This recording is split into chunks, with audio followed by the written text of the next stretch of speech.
excited to see all of you. I'm curious if the word mandatory in the email is what got you here. Maybe? Yeah? Okay. I didn't put it there. Somebody else took that liberty. So, those of you that don't know me, I'm Dr. Pat Shaw. I'm the chair of the Department of Health Administrative Services. I've been changing our name to Health Administration today, so forgive me if I say that. It would be simpler, actually. Anyway, and I'm really glad you're here. We're just here to kind of give you some of the policies and procedures, talk about the programs that are in our department, if you don't already know which ones are there, and then just to kind of give you some heads up on that. We have a few other faculty. I'm going to introduce them. In order for you to be on camera, though, faculty would have to come forward, so I'd appreciate it if you do that when we do introductions. So. So maybe we should do that now. So everybody come forward so we do the introductions. So sorry about that, folks. You guys didn't get that memo? I said we were helping students. That's what we're known for. Kurt needed help. So, okay. So somewhere in here. So, on my left, this is Professor Heather Merkley, and she's primarily in the health information management side, which you all have her at least for HIM 30,000. So, okay. And Dr. Corey Moss is primarily, you'll hear from him later when we talk about internships, and he teaches primarily on the undergraduate health administration long-term care programs. So, to my right, Professor Mylan Palmer, and Mylan is the program director for the Bachelor's of Public Health degree that just started this fall. If you don't know about that, please see Mylan and you can talk further about that. Dr. Darcy Carter is primarily on the health information management side for classes, but you may have her, you'll probably have her in HIM 2330, most of you. So, Professor Brian Cottle, some of you probably just got done hearing doctor, or almost doctor, that's my phrase these days, close doctor, Cottle for HAS 3000, but he's primarily on health administration, and then really close to Dr. Bucher here. He'll be a doctor in days, a matter of days here. Yeah, and is the undergraduate program director for health administration. So that's who's here, and most of us. So thank you. You don't have to clap. I require mine. Yeah. Or you could clap. Maybe they need that. I don't know. Okay, so just in case you didn't know, we're a busy department. Most students aren't aware of everything that we offer in our department. So we have the Bachelor's in Health Administrative Services that has 3 emphasis programs. The Health Services Administration emphasis, our Long-Term Care Administration emphasis, and then the Health Information Management is an emphasis of the Health Administrative Services Bachelor's degree. Okay. Then, as I mentioned, we have our new Bachelor's of Public Health degree, and I say new, it is new as of this fall. Okay, this is the first year, or the first semester that we are accepting students into that program. So if you're interested in public health administration, that's your program. Then we have an Associate of Applied Science degree in Health Information Technology, which is more the patient data processing side of healthcare. We have an institutional certificate in healthcare coding, focusing primarily on coding and coding-related processes. And then we have our Master's in Healthcare Administration as well in our department. So that's what we have in the department. Okay, so program advisors, if you don't know, this is good information for you. So those of you that are in the Health Services Administration Bachelor's or Long-Term Care Administration Bachelor's programs, your advisor is dependent on your last name. Okay? So Macy Bucher is the advisor for those that are A to H. Okay, last names are beginning with A to H, and his contact information is here. If you sign that sign-in sheet, we will email you these slides so you have them. You don't have to write everything down. So, Dr. Moss is the advisor for those individuals whose last name starts with the letter I through the letter P. And Professor Cottle, Brian Cottle, is the advisor for those last names beginning with Q to Z. So, Okay. Then Professor Palmer, as I mentioned, is the program director for the public health degree and would be the advisor for anybody interested in the public health bachelor's degree. I mentioned the Masters of Healthcare Administration. If, as you complete your bachelor's, you're interested in that, Professor Lindsay Garr is the enrollment director for the MHA program and is your best resource for information on what you should be doing now to think about a graduate degree. And at least at Weber. I mean, there are other programs out there, but so. Okay, in health information management, advisors, I'm the advisor for the bachelor's program. And then Professor Merkley is the advisor for the associate degree curriculum and the coding certificate. Dr. Carter is the advisor for that. So, anybody have questions on who your advisor is or should be? Okay, good. All right, we like to let you know about program competencies. Just like we have accreditation processes in healthcare, like Joint Commission, or an accreditation, or DNV, some of those other accrediting bodies in healthcare, we as educational programs have accreditation, and we have requirements that we need to be making sure that we're covering in our curriculum. So you will see in some courses, you may see information related to competencies, okay? Like on the bottom of your grading rubrics, and you went, what is this? Okay, that's what we're collecting the data. It isn't necessarily something you need to worry about, but you need to understand that that's us collecting data for our external regulations, okay, that we have. We have a university process we need to collect data on an annual basis, plus we have AUPHA does the competencies for health administration and long-term care administration, and then CAHEM is the accrediting body for the health information management curriculum. So, okay, all right. So moving on, this is probably the most important part of this whole presentation, and we need to talk about academic integrity. Okay? So it is critical. Okay, academic integrity is that set of standards that students and faculty need to follow, okay? And it's how we behave in an academic setting. Okay? There are, these standards include, and you'll see this laundry list here, honesty, meaning not cheating on exams, assignments, avoiding plagiarism, and we'll get into what that is a little bit down the road here, being respectful to each other, okay? Treating faculty and fellow students with courtesy and kindness, okay? Both in person and online. It's surprising what students will say to me online or in an email that I know if they were standing in front of me, they would never have said that. Right? Understand that email is a form of professional communication. And we want you to learn that now, because when you get out in the industry, it's a form of professional communication. And what you say in email matters. Okay? And so, and understand that when you're kidding in an email, nobody on the other end of that receiving understands that you were joking when you said whatever you said. That emotion doesn't go with the words, right? Okay, so keep that in mind. Making sure that you are always doing your high quality work that represents your standards as well as the university standards.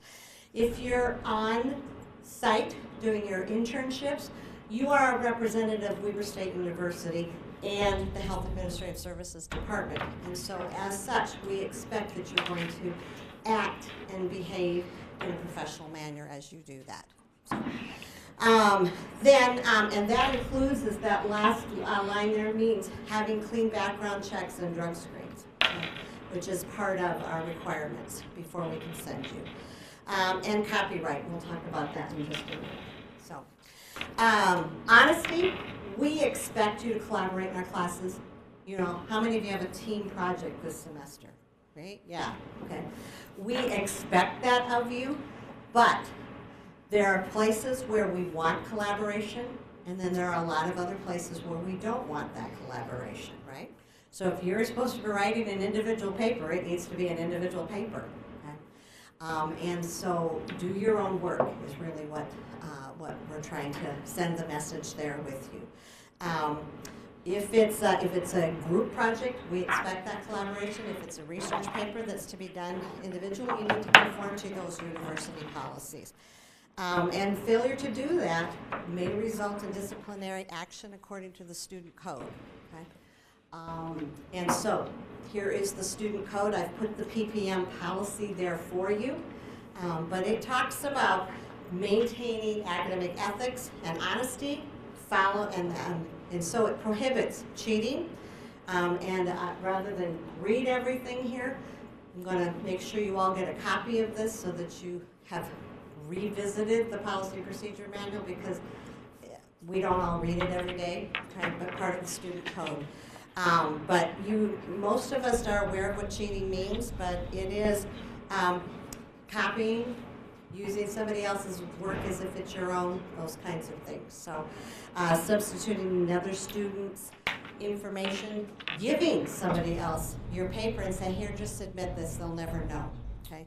We know, okay? We use all kinds of systems out there to help us check that. Turnitin is an amazing tool, okay, to capture some of that. So, okay, plagiarism. Plagiarism is using somebody else's words and not acknowledging that they're someone else's words, okay? And so that means you need to properly cite, okay? It's okay to go and research material, but you want to rephrase it, put it in your own words and cite it. Even if you use somebody else's idea, you need to cite that source, okay, to avoid plagiarism, okay? So keep that in mind. Falsification, that is where you are intentionally or unauthorized altering or inventing information. Okay, so that would be somebody else goes and takes your drug test, okay, instead of you. Okay, that would be certainly falsification. Giving, selling, or receiving unauthorized course information, lab results, or test information. Having somebody else go in and take your test for you. Is part of the student code. Using any unauthorized resource or aid. Okay, so if you cannot, so that's taking in material to the test that wasn't authorized by the instructor. Okay, to do that, and then infringing on the copyright of the United States. Okay, and I have some more information on that. So. Okay, intellectual property is the product of an individual's creativity. When you write a paper, that's your creative property, okay? It's yours, it's nobody else's. When you bring and incorporate other people's ideas and information into that, you need to cite them because it's not your original thought, but how you organize it, it's your paper. It's nobody else's, okay? And that's your intellectual property utilizing and supported by other people's writings. So remember that. The copyright law prohibits you from taking something from a website, from a book, from an article, from somebody else's paper and putting it in your own paper and not citing that source, okay? That is breaking U.S. copyright laws to do that, okay? So it's inappropriate. And why we bring this up, because it happens, okay? None of this has been here because we want to talk about it. And I feel like I'm a mom chastising you, and I apologize for that because that's not my intention. But I just want you to know we're watching, okay? So it is inappropriate to post quizzes, assignments, or other course materials to online sites. And there are plentiful out there. I hate to tell you them because then you'll all run out there and look at them, okay? But there's a source, a new one that we learned about this summer, that if you post it, somebody uses it, you can get paid. However, when we discovered it and brought it to the attention of the students, we also send that information to the Dean of Students, and it will impact your future at Weber State University. Okay?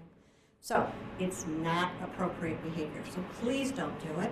If you struggle in any of your classes, I know that this faculty will help you and are happy to help you. So don't suffer in silence. Call us, come see us, and we'll help you. And we want you to succeed. It's our goal that you all are successful. So, Okay. And we're monitoring these websites as much as we can to keep an eye on it, to make sure what's out there. The other thing to keep in mind is we use a lot of test banks from our publishers for our quizzes.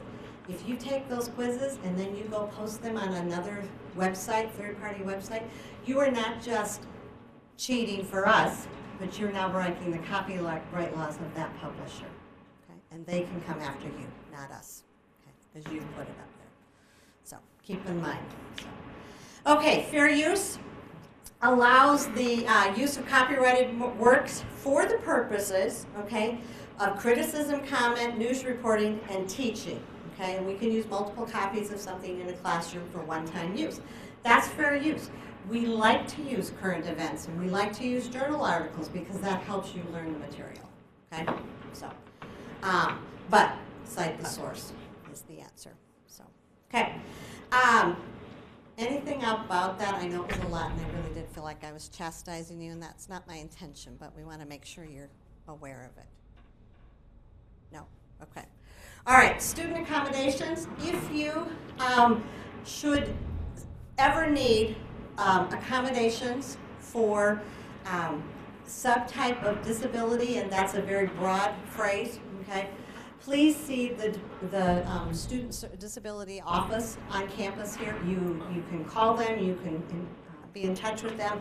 If there's any accommodations that need to be made, they contact us. And all they tell us, so that you know that it's a confidential reporting, is that this student needs extra time to take their test. Okay? Or this student needs a translator, or whatever it might be. Okay, so if you feel that you have a need for that, please seek out those services because they're there for you to help you, okay? But we cannot accommodate you without having you go through the Students with Disabilities office on that. So, okay, prerequisite information, just so that you're aware for the Health Administration Services and Long-Term Care Administration, you must have a GPA of 2.75 to be admitted to that major. Okay, and we decided to tell you exactly which one we look at. It's your WSU GPA, and it says, it's interesting, on Catrax it says official on it too. So I think they're trying to help us decide that's the official one. That's the GPA that ends up on your transcript when you graduate as well, okay, when you're looking for graduate schools. That's the one to pay attention to, okay? And so the prerequisites here, medical terminology, either Econ 1010 or Econ 2010, okay? Accounting 2010. You need quantitative literacy, which means math, okay?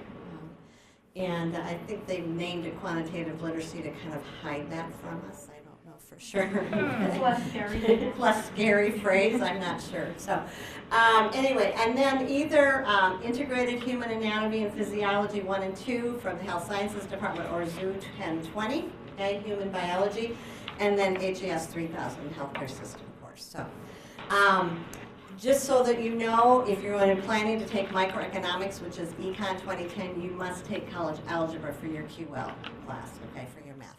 So, but we now, because we're allowing Econ 1010, you can take 1030, 1040, 1050, what is it, 1060, 1080, I think those are the ones that meet QL. So, okay. Or Accuplacer, or whatever else you do, testing. So, okay, for the Health Information Technology and Healthcare Coding class, medical terminology, and the first Integrated Human Anatomy and Physiology, or Human Anatomy from the Zoology Department. For the Health Information Management Bachelor's, you need to do all the coursework at the associate degree level. It's a 2+2 program to move into. So, I forgot to put the Bachelor's in Public Health on here, Myland, I'm sorry. So help me out. Healthy lifestyles, intro to microbiology, Yep. and The biomed. and integrated human anatomy and physiology, 1. So are there public health prerequisites? I'm sorry about that. So, okay. So by show of hands, how many of you are health administration majors intended? Okay. How many of you, anybody doing long-term care administration? Okay. Anybody doing health information management? Thank you. There's one. Okay. So, okay. All right. Anybody doing public health? Not yet. Don't know about public health. So. Okay. We have a recommended program sequencing. You can find this from the on the website. You can get that recommended sequencing, or you can also pick it up from your advisor. But we encourage you to get a copy of that early so that you take your courses in order. If you follow the sequencing, you will never have a prerequisite cohort, any of those problems as you work your way through the program. How many of you know about the cohort requirement? Anybody know what that is even? Okay. It's a code that you'll see in CapTrax on the right side, right under your GPA. So if you're doing health administration, it should say HAS on there. If there's no HAS on there, that means you have not, A, applied to the program, B, met all the prerequisites. Okay? Those are the two factors. You need to have that. If you do not have that cohort set in CapTrax for you, you will be restricted beyond the first semester in the sequencing to apply or to register for classes. So it's critical that you follow that sequencing and you take those prerequisites as soon as possible if you've not taken them as you get to us. Okay? Any questions on that? All right, so application process, eligibility requirements. To be considered for admission, you need to be enrolled at Weber State easily. You need to have all the prerequisites as were listed here for whichever program you are. You must earn a C or better in all required courses in the program. And if you're a graduate, you come in with a 2.75 GPA, a C isn't going to cut it. So you have to have some that are higher than that. And submit the application. That program application can be found on our website. You can pick it up from Devin, our administrative assistant, in room 301. You can also pick one up in the admissions office on the first floor of this building, and there's a $25 fee for that. That receiving of that application is what triggers us to do an application or to process that, do a academic contract for you, and set the cohort into the system so that you have that established for you. So, okay? If you're accepted into the program, and quite frankly, I'll be honest about this, as long as you meet program eligibility, prerequisites, GPA requirements, we're going to admit you. Okay? We are the only programs in the college that are not a closed program. Okay? Like nursing, radiology, and some of those others. Yeah, if you miss the deadline, you wait a whole year. We'll admit you twice a year, and we will admit you into your program. Once we have processed that application, you will get information from Devin, our administrative assistant, that tells you you need to do a background check, proof of immunizations, and a drug screen. Okay? Those are required for us to send you out on an internship. And so you must be able to pass a background check, a drug screen, and have proof of immunizations.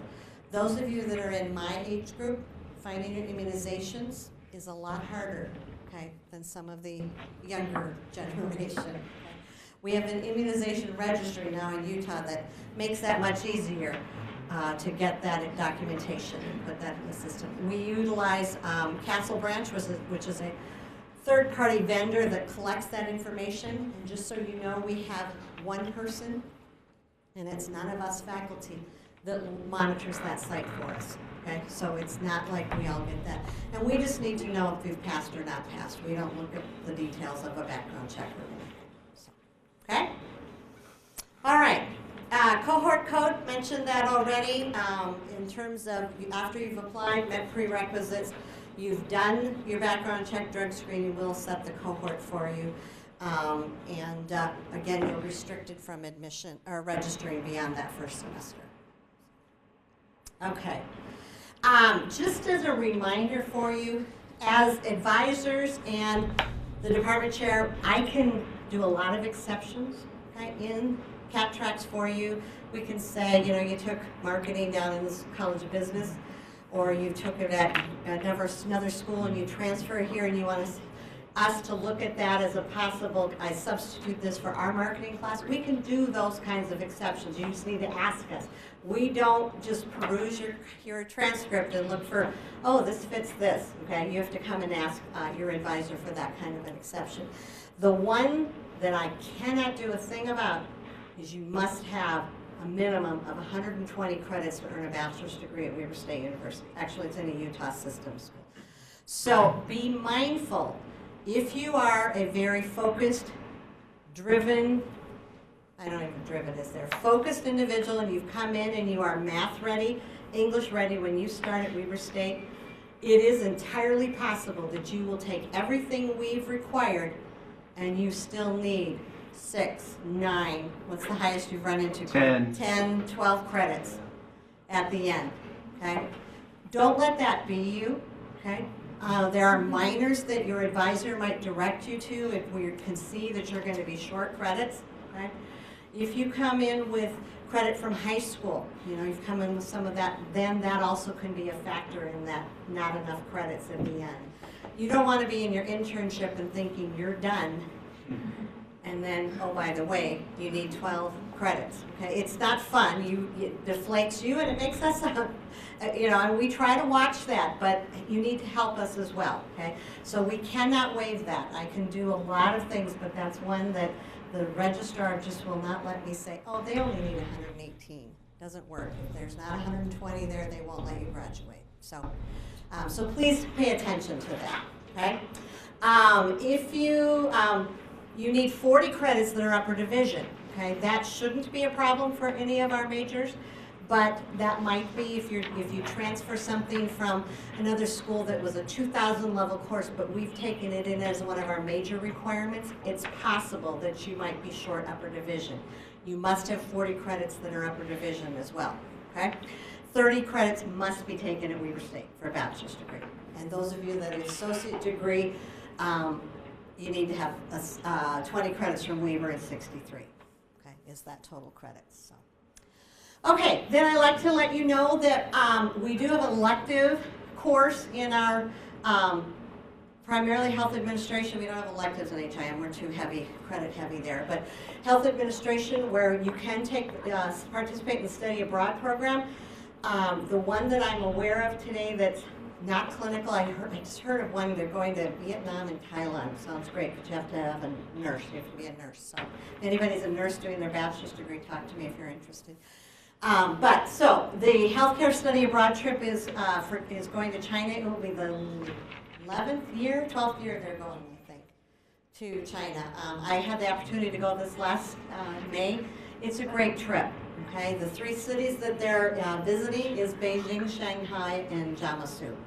And in Jiangsu, you work with students from the College of Health Professions there, primarily nursing students. So it's kind of fun. Way to earn, you'll earn four credits here that can slot into your elective credit for the trip. So, okay, internships. Corey, you want to take it away? I've got just a quick handout for you guys here. If you want to pass those down for me, Jacob. And I'll talk to you guys about this. Obviously, you guys are already thinking about it, so you've got me on the edge of my seat, right? And we'll talk about this. Your internship should be an end of program course. If you want to do it now, you're not going to get to. I don't care if your dad's the doctor, he owns the clinic, and you've got a great spot and a great opportunity. It's not going to happen. Okay? Need some more? So, obviously we have specific goals that are set for you guys to do that. And one of the great things, and in front so I can be recorded, right? Correct. One of the great things about the internship is that review of the competencies that you've experienced throughout the program. Clearly in a 200-hour internship, which is what we require, you're not going to have a chance to review everything that you've experienced in all of the courses that you've studied. So one of the things that I encourage you guys to do is to focus on a group of maybe 4 or 5 things throughout the program that you really enjoyed. and you and I can discuss ahead of time and talk a little bit about that. But the 200 hours goes pretty quick, so you'll need to pick out some things ahead of time based on prior coursework that you feel like you want to focus on. That will be, I think, a good location in terms of your preceptor, number one, and number two, some things that you feel like you're really interested in and that you'll excel in that internship site location. And so we can discuss that ahead of time. So it's important that you focus on those competencies and figure out what you feel like you want to do ahead of time. One of the things that will help your internship go much better is if, when you are eligible to enroll in the course, enroll. With the internship, students sometimes tend to wait at the last minute, and we're scrambling the first 3 or 4 weeks of the class to get you registered, to get you a site location, and to get you up and running. Don't do that. When registration opens, enroll, and then ahead of time, I'll begin to email you guys, and we'll do things with the background check, and some locations that you'll want to do your internship, we'll need to do an affiliation agreement with them and get that process up and running and going. So as soon as you can, enroll. Some of those requirements, we're okay with you doing that at pretty much any healthcare organization as long as it matches and fits those requirements. And so we've had students do that at insurance locations, dental offices, whatever those might be. Contact me and we can talk about that. But if you have a healthcare organization that you feel like you want to pursue, let me know. Establish those goals, and they must be approved by both myself and your preceptor ahead of time. As I mentioned, we'll do that for 200 hours that you'll establish that, and we'll go over those in terms of what those competencies are and those activities that you want to cover. Those will be done and documented throughout the internship, and it's delivered online. So this is an on-the-job training. This is an online delivered course, and we typically don't meet in the classroom. So you'll have those 200 hours throughout the semester that you'll do that online and deliverables, and there'll be some things that you turn in to the course online. I do require that there'll be a final report that you guys go through, and that's a lengthy documentation that you guys go through as a review of your experience and turn that in. As well, I have the preceptor actually will be the one that will recommend a final grade. They're the ones that have been with you most of the time, and I ask them to submit a final grade evaluation for you guys. One of the things that I also ask them to do is not for that to be a surprise. I would hate for you to think that you got an A+ in the class and the grade comes back a B- or a C+, right? That's bad. And so throughout the 200 hours, I tend to communicate with the preceptor and with you and let them and encourage them to have face-to-face, open and honest communication, that if there are things that you're doing really well, I want them to commend you on those. If there's opportunities or areas of improvement, I want them to address those with you as well. In that internship setting, it's never too early for you to start thinking about that. One of the things that we encourage you guys to do is to go out on your own. I can certainly get you an internship, but that doesn't do you any good. I want you to extend yourselves. There's lots of opportunities for you to go out and create some networking opportunities for yourself. The internship site setting and location that you can get is way better than anything I could ever provide for you because of those relationships. So I want you to do that. There's networking opportunities through our affiliations with MGMA, the Utah Healthcare Executive Association meetings. There's things that you can do to go out on your own. If you have friends of friends, pursue those contacts and develop those relationships. I think you'll have a much better experience and a much better opportunity as you develop those. If that doesn't work, come and see me or call me or email me, and I can help do that. We literally have tens, if not hundreds, of site locations that are really good contacts, alumni, people that we've worked with in the past that will provide an excellent opportunity for you. But for us as a department and your faculty and advisors, we want you to extend yourself a little bit. So for example, if you're planning on taking this spring in January the internship course, if I were to call a preceptor site location for you now, and I'm the one that's going to be arranging that internship, they're literally going to say, Corey, call me back in November. But for you, just the dynamics of the relationship, I don't think they mind if you kind of extend yourself a little bit. But if I'm the one that's setting it up, they most likely might have an intern right now, and they know it's going to be kind of automatic, and that's not something that they want to talk about right now. But if you're extending yourself and you're going out, don't hesitate to call right now and begin to kind of pursue and set some of those Q&A up and go out on your own and do that.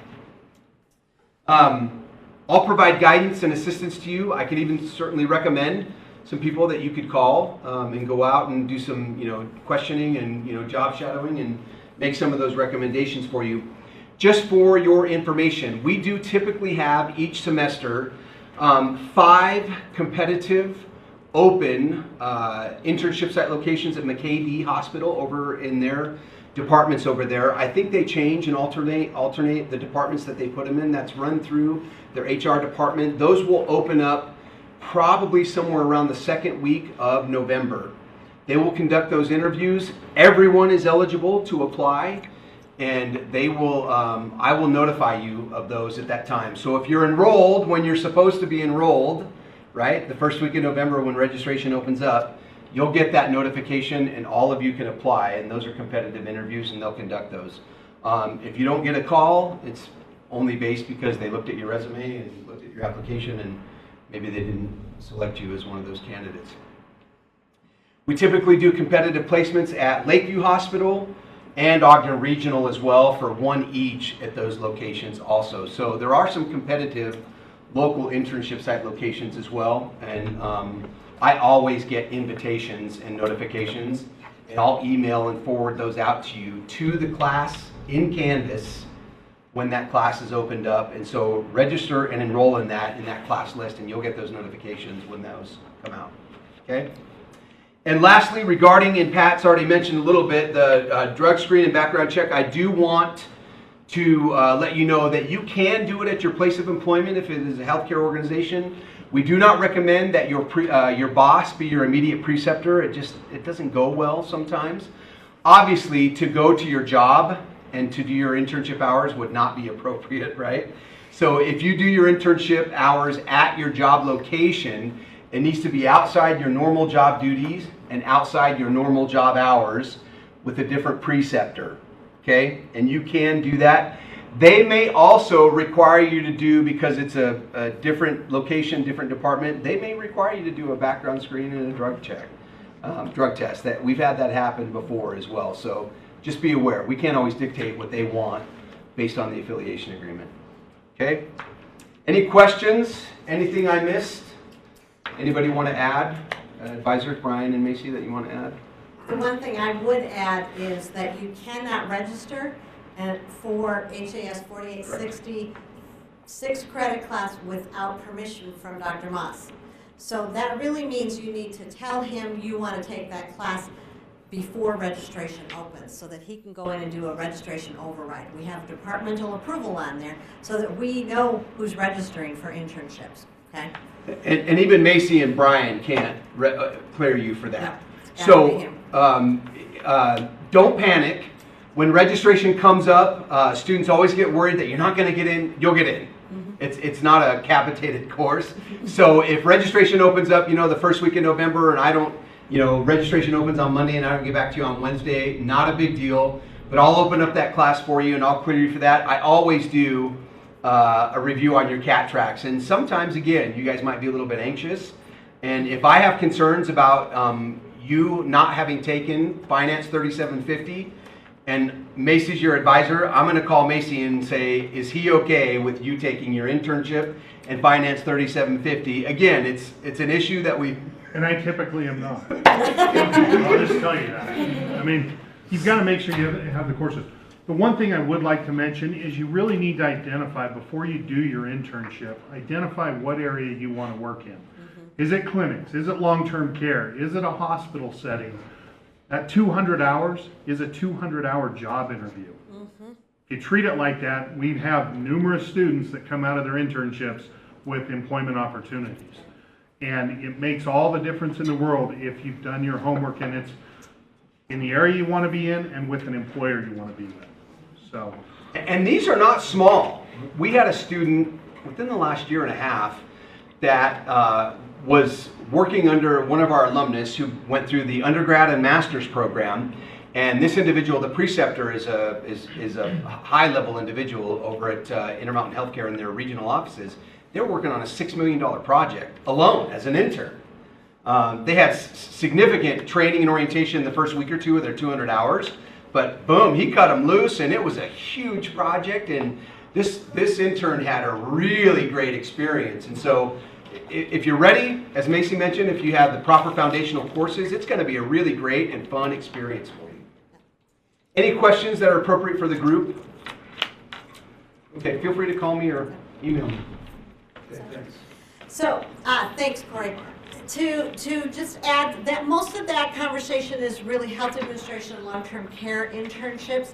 Public health, we have to nurture those relationships, although we have placed students already at the Weber Morgan Department of Health, the Utah Department of Health. Have we used Davis? I don't know if we have. Yes, I've got one student there, right now. So we have done those public health types of internships there. The hour requirement for HAS and long-term care is 200 hours unless you have, and I will say, significant healthcare management experience. If that meets you, talk to Dr. Moss, okay? And you can opt for the 3 credit. You will see a 4 credit in the registration list. That 4 credit course is for public health majors and health information management majors. Now, and anybody in HIM doing a bachelor's internship, just contact me before you register, because I set those sites up. It's a little bit different just because of the nature of the internship. So, okay. All right. HIT, we do that in groups. Dr. Carter takes care of that for the associate degree students there.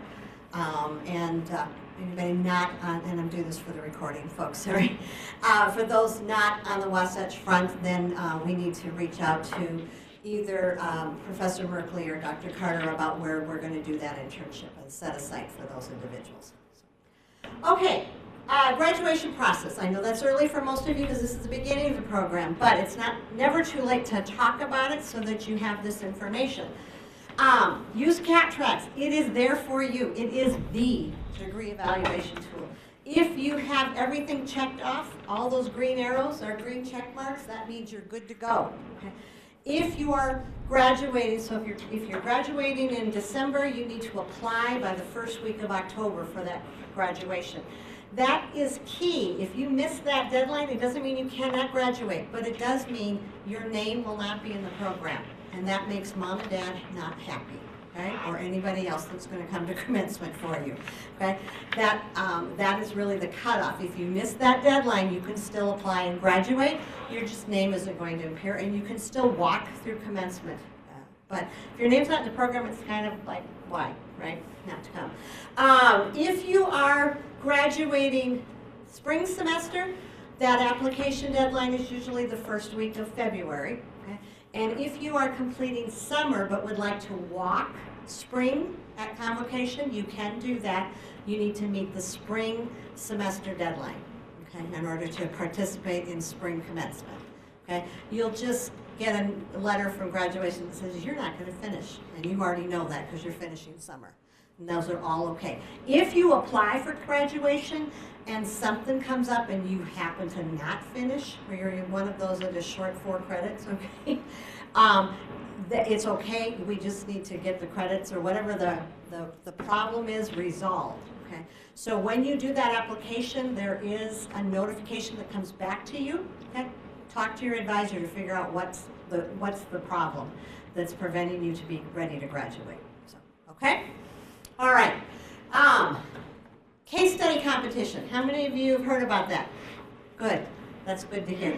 It is happening on November 18th this year. We are really excited about it. This will be a great opportunity. Those of you that don't know, I shouldn't say I have great faculty members that write a good case, and we are have a high school division, an undergraduate division, and a graduate division. And you can participate in groups of 4 at the undergraduate level and get to take this case and present your response to this case and participate in the competition. If you happen to be on the winning team, okay, we are offering you a $500 scholarship for your next semester's tuition. If you happen to be finishing this fall semester, we will give you a $500 check, okay? So there is a prize at the end of that. If you, and if you're in our graduate division, we send them to a national case study competition. So it's kind of fun. I mean, it's a great way for you to take a problem, tackle it with a group, and present it to industry professionals that will be our judges. So, okay, so we really encourage you to participate. Those of you that are in honors, I'm going to talk about that in a minute. This participation in the case study competition, that presentation will count for honors. Okay, so let's talk about departmental honors. Okay, we have the opportunity for departmental honors. You must have, okay. First of all, you need to apply a minimum, and I'm going to say this right again, a minimum of the semester before you're graduating. So, by the first week of that semester. So, if you're graduating in spring, you need to apply this fall, okay? And you need to be doing it right now, okay, if you've not done it. I'm the honors advisor for this department, so you need to bring that application or email that application to me. I will check your GPAs and sign it and send it back to you, okay, for departmental honors. Okay, so requirements. You need to be doing a bachelor's degree. You need to have a cumulative GPA of 3.5. That would be that official one on CapTrax. And a department of 3.7. Okay? You can find the department in CapTrax right down on the right side when the department major requirements start. Okay? That's where you'll find that GPA. Okay, you need to, we took that internship piece off of there just because it's too late for the information. You need to do a presentation. So case study competition, you can participate in undergraduate research symposium and do a presentation. You can participate in the spring honors banquet, do a presentation there, a poster presentation. There needs to be a professional presentation. You may be doing one at your internship where you would do a presentation to a group. We would allow that as well. And then none of those, we can't find you into one of those areas. We will also allow you to do specific presentations in some of your courses if we need to do that. So, okay? So some type of presentation. Then you must also participate, actively participate in a professional organization. So this list up here is the ACHE is the American College of Healthcare Executives. AHIMA is the American Health Information Management Association. HFMA, the Healthcare Financial Management Administration. HIMSS, Healthcare Information Management Systems Society. This is a test for me to know acronyms. MGMA is the Medical Group Management Association. Each of these organizations have state chapters. And that's really the level. You're probably not going to go to ACHE in Chicago in April or March to Congress. It's a huge meeting. But we want you to participate at the state level. So the Utah Healthcare Executives that Corey mentioned, Dr. Moss mentioned, is the ACHE chapter in Utah.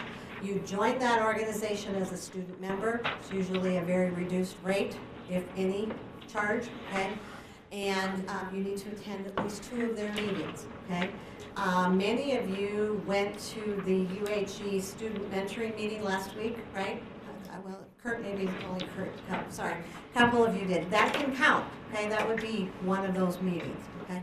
But it's a great opportunity to build those bridges that Dr. Moss was talking about for your internship. In fact, I think Kurt really found a great internship site and talking to somebody last Friday at that meeting. So, okay? So that's that participation. So first thing, you need to go to the honors website, find departmental honors, find health administration, print out the entrance form, fill it out, send it to me or bring it in to me. I'm in 301. I will verify your GPA, sign it off, you take it to the honors department. So you can do that today in your first semester of the program. It doesn't matter. As long as you've done the entrance exam, entrance application, you can do that exit that semester you're graduating, okay? So then as you do the requirements, email me something that verifies you were there. The agenda initialed by somebody that was there, or have the coordinator of the meeting send me that information, okay? That's all we have to do. I just keep track of it, and then I sign your exit forms when you bring it to me. So, okay? Questions on departmental honors? It's a good thing. It's added to your diploma that says you got departmental honors in health administration. So, okay? And if you are eligible for departmental honors, you also qualify for Epsilon Phi Delta, which is for health administration and long-term care majors. This is a national honor society for healthcare administrators. Okay? Essentially, you need to have the GPA requirements that you would already have if you've met departmental honors. I know we gotta hurry up. So, no, I've classified 32, so I'm looking at it going, I got it. And you can do this Epsilon Phi Delta anytime you're after 18 credits, okay, in the program. Okay? So if you're meeting that. So if you're interested in Epsilon Phi Delta, yeah, Professor Bucher. Okay, I was thinking, I didn't know if Devin had that information. So. Devin has it as well. Okay, so, okay, student resources, quickly, just to let you know, there is a student handbook. When you apply to our department, Devin is sending you your academic contract and saying, here's your information about how to do the background check, etc. Also will say, initial that you've at least glanced at our student handbook. All of these policies that we've just talked about are in that handbook. Okay, it's there for your help and your information. Jason Francis is our college's librarian. He's very helpful. If you're trying to do research on a paper, email him or stop at the library and find Jason. He can help you find articles that you might need for your whatever you're researching. So please use the Writing Center. You can't emphasize that enough. They're there to help you, okay, as you write papers. Okay? And then Jacob Wilkie is down in the Career Center, and he was happy to help you with resumes, job search, and interview skills. Okay? So there for you. Okay. Oh, I thought that was it. Okay. I'm almost done. Sorry. Upcoming things. Don't forget that if you've seen, we had our first lecture yesterday from Kim Benyon, who's in the Compliance Office of Intermountain Healthcare, the College of Health Professions lecture series. Okay. It's good to hear from industry leaders. We have a nursing administrator coming up in, I think, October. So watch for those flyers around. And then the Future Healthcare Leaders Association, Arnold Milstein is our speaker. He's a professor of medicine at Stanford, October 25th. And then, is somebody talking about FHLA? Yeah. Jacob, yeah. Do you want me to Quick. come up? Yep. I know, we're running out of time. Come up. So, I got your picture. It's great. So, All right, so I'm Jacob Byington. I'm the Vice President of the FHLA. That's the Future Healthcare Leaders Association. Since we're running out of time, if you guys want to sign up, we'll have a sign-up sheet. We'll be out in the hall, me and Corey. We'll have T-shirts. If you sign up, we'll give you a free T-shirt. The pen and the e-lanyard that you have is also from us as well. So if you have any other questions, we'll be out in the hall. You can ask us. We kind of just help you with networking, different things like that. We set up different events, like the banquet that's coming up, and then this last summer there was a golf tournament that we have with some healthcare executives, and then we visited a couple of hospitals, which was really fun, and we got to network with some executives and different things like administrators, and so it's a good opportunity. It can also help you with internships in the future and different things like that. Thanks. Okay. Sorry, I talked too long. Okay, that's it. Any questions? Okay, thank you.